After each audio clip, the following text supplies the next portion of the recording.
Historically, March has been said to come in like a lion, and it will. Let's hope the second half of that sentence also applies.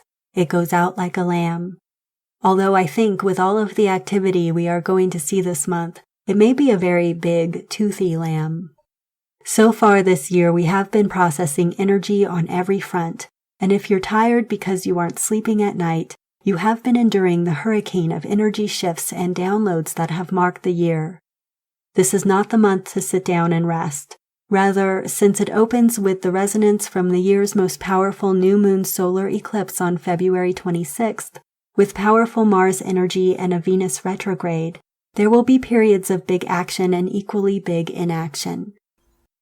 And we have the equinox in March, and an interesting opposition of planets in Aries, the first sign, and Pisces, the last sign. In the beginning of the end and the end of the beginning, March has two concurrent themes that will be running side by side all month. What has gone to seed and is now finished, and what is ready to take root and sprout. Both appropriate themes for the month that celebrates spring.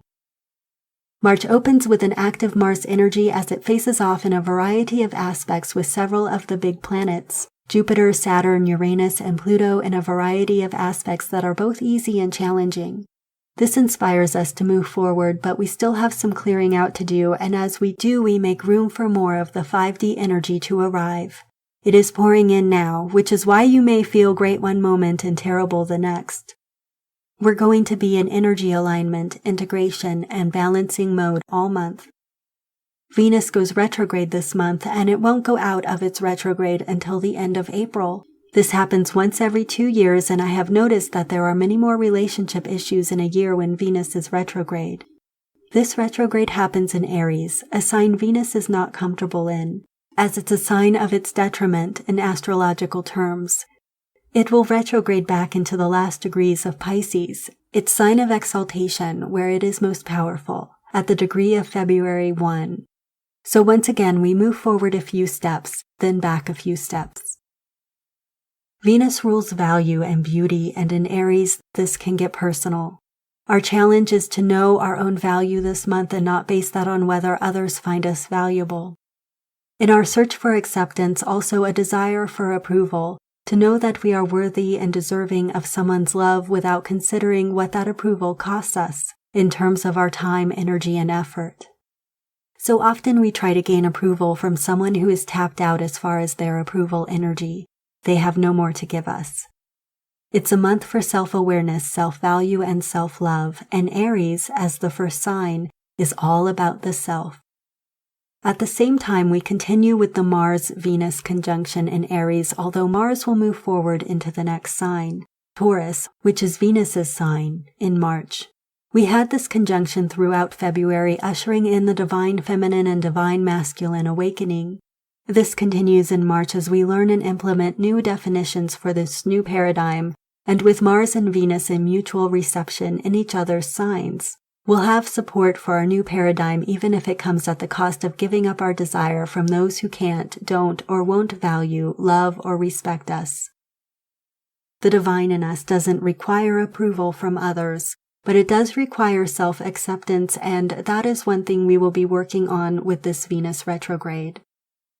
And we have a new aspect in play this month, that of being the bridge between dimensions. This is not about standing on the 4D bridge ushering people across. This is about bridging the material and spiritual worlds and finding our comfort zone in both. While we're comfortable in the spiritual world because it feels better to us, we must find the same level of comfort in the material world. We have long waited for the veil between the worlds to dissolve, and it has been gone for several years now. Although highly spiritual people find the material world difficult and challenging, the 5D energy integration requires us to learn to operate in 3D at a higher level. This is the heaven on earth soul mission we have all been completing since our first incarnation. Every day brings us closer to its completion. But that's not because we reject the material world for the spiritual. Instead, we bring our spiritual energy to a material world that is hungry for greater spiritual meaning and presence. We have a willing audience that is seeking new meaning and purpose as the illusion of 3D disintegrates, and its domination and control agenda dissolves. We will see more secrets and hidden agendas come to light this month and continuing through August. As the old 3D support systems fall away, they must be replaced with the new 5D frequencies, and that is where the bridge people must step up. What kind of bridge are you?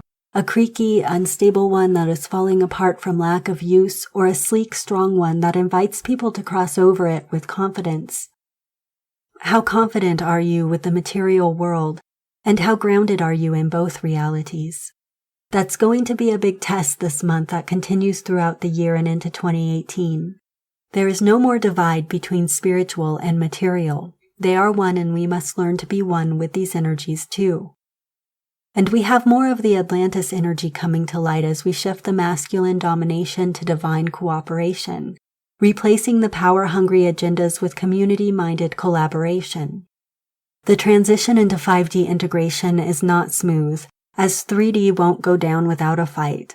There are beings and energies on the planet who must have 3D intact to survive, and they are in their death throes right now.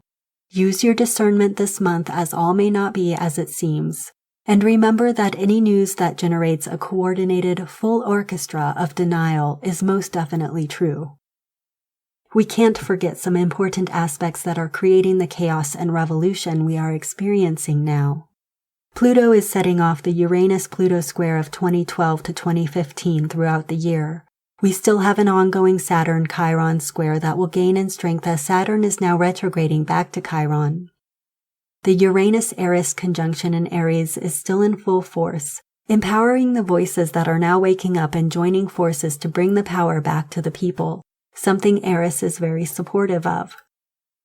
The March 12th full moon exactly highlights Chiron, the wounded healer, and makes an uncomfortable angle to Jupiter, Saturn, Uranus, Eris, Pluto, and Neptune, although the orb is wide.